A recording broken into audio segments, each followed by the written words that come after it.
Good morning students.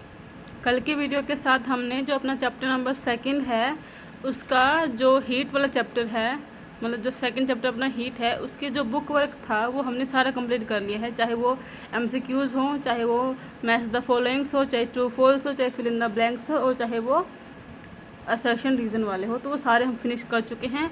अब हम करेंगे कि जो चैप्टर नंबर 2 में आपके क्वेश्चंस बनते हैं जो कि थोड़े से इम्पोर्टेंट क्वेश्चन हैं, वो जो मैंने आपको लिख के सेंड किए थे वो हम समझाएंगे आज आपको, फिर साथ में वो आपको लर्न भी करने हैं। तो शुरुआत करते हैं क्वेश्चन नंबर 1 से। देखो क्या है। Define the lower fixed point and upper fixed point on temperature scale, give these points on different temperature scales. क्या बोला है, आपको बताना है कि जो लोअर फिक्स्ड पॉइंट है वो क्या होता है और जो अपर फिक्स्ड पॉइंट है वो क्या होता है। साथ ही में इस लोअर फिक्स्ड पॉइंट की और अपर फिक्स्ड पॉइंट की आपको अलग अलग टेम्परेचर स्केल पे वैल्यूज़ देनी है। ठीक है, तो हम लिखेंगे भी लोअर फिक्स्ड पॉइंट, जिसको कि फिर दूसरा नाम आइस पॉइंट भी बोला जाता है। लोअर फिक्स्ड पॉइंट का दूसरा नाम है आइस पॉइंट। ये क्या होता है, it is that temperature at which ice melts. जो लोअर फिक्स्ड पॉइंट है ना, वो किसी भी टेम्परेचर स्केल का वो टेम्परेचर है जिसके ऊपर बर्फ़ पिघलना शुरू होती है। ठीक है, ऐसे ही अगर हम बात करेंगे अपर फिक्स्ड पॉइंट की, जिसको फिर नाम दिया जाता है स्टीम पॉइंट भी, वो क्या होता है, it is that temperature at which water boils. यानी कि जो अपर फिक्स्ड पॉइंट है ये वो टेम्परेचर है जिसके ऊपर पानी उबलना शुरू हो जाता है। ठीक है, तो इन सब की अगर आप वैल्यू देखते हो अपर फिक्स्ड पॉइंट की और लोअर फिक्स्ड पॉइंट की सेल्सियस, फ़ारेनहाइट और केल्विन स्केल पे, तो जो लोअर फिक्स्ड पॉइंट है उसकी वैल्यू सेल्सियस स्केल में होती है 0 डिग्री सेल्सियस, अपर फिक्स्ड पॉइंट की होती है 100 डिग्री सेल्सियस। ऐसे ही फ़ारेनहाइट स्केल में जो लोअर फिक्स्ड पॉइंट है उसकी वैल्यू होती है 32 डिग्री सेल्सियस, और जो अपर फिक्स्ड पॉइंट है उसकी वैल्यू होती है 212 यानी कि 212 डिग्री फ़ारेनहाइट।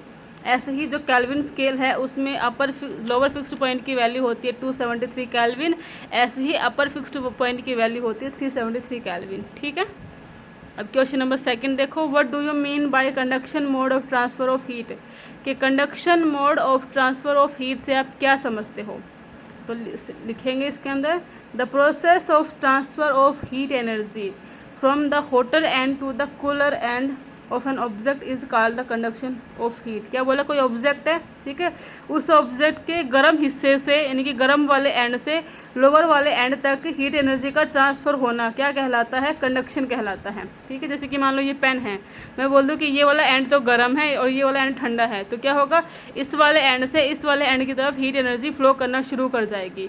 तो ये जो तरीका हो गया हीट एनर्जी के फ्लो होने का from hotter end to cooler end, उसको क्या बोलेंगे, कंडक्शन बोलेंगे। ठीक है, जैसे कि मान लो ये स्केल है ना, जैसे कि मानो भाई ये स्केल है ना, ये वाला हिस्सा गर्म बोल दिया मैंने, ये वाला ठंडा बोल दिया। ठीक है, तो यहाँ से हीट एनर्जी फ्लो करते करते यहाँ तक फ्लो करेगी।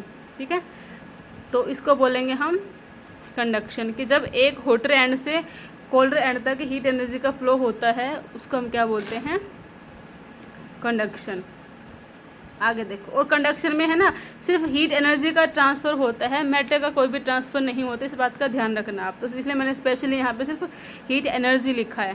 ठीक है, थर्ड है why boiling water is not use to sterilize a clinical thermometer. क्या बोला है कि उबलते हुए पानी के हेल्प से हम क्लिनिकल थर्मोमीटर को साफ़ क्यों नहीं करते या फिर स्टरलाइज क्यों नहीं करते, सिंपल सी बात ये है।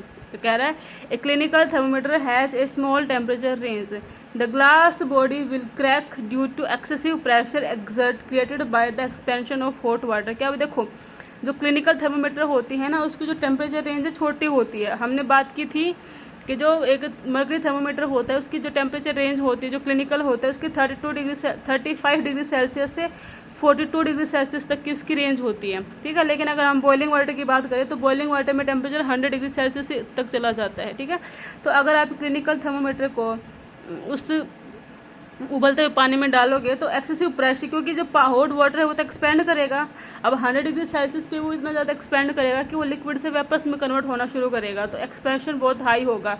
तो उस हाई एक्सपेंशन की वजह से जो हॉट वाटर है वो बहुत हाई प्रेशर क्रिएट कर देगा। उस प्रेशर की वजह से जो हमारा क्लिनिकल थर्मोमीटर है उसकी जो ग्लास बॉडी है वो क्रैक यानी कि टूट भी सकती है। इसीलिए क्लिनिकल थर्मोमीटर को स्टरलाइज करने के लिए या फिर उनको साफ़ करने के लिए हम बॉइलिंग वाटर का इस्तेमाल नहीं करते हैं। ठीक है, अगला क्वेश्चन देखो,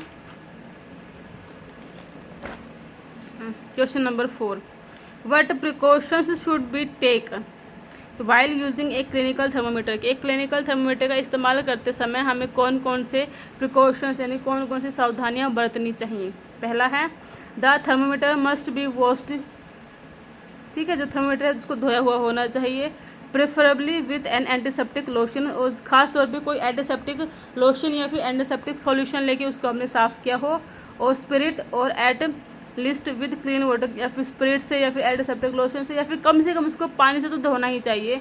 and dried with a clean dry cloth before every use के। उसको क्या करना चाहिए, जो थर्मोमीटर है उसको हर एक इस्तेमाल से पहले अच्छे तरीके से साफ़ करना चाहिए। साफ़ करने के लिए आप या तो एक एंटीसेप्टिक लोशन का या फिर स्पिरिट का या फिर कम से कम पानी का तो इस्तेमाल करें। ठीक है, और फिर बाद में उसको एक सूखे कपड़े से, कॉटन क्लॉथ से उसको बहुत अच्छे तरीके से साफ़ करें, सुखाएं उसको, उसके बाद उसका इस्तेमाल करें। ठीक है, पाँचवा क्या कह रहा है, the difference of temperature between A and B is 5 degree Celsius.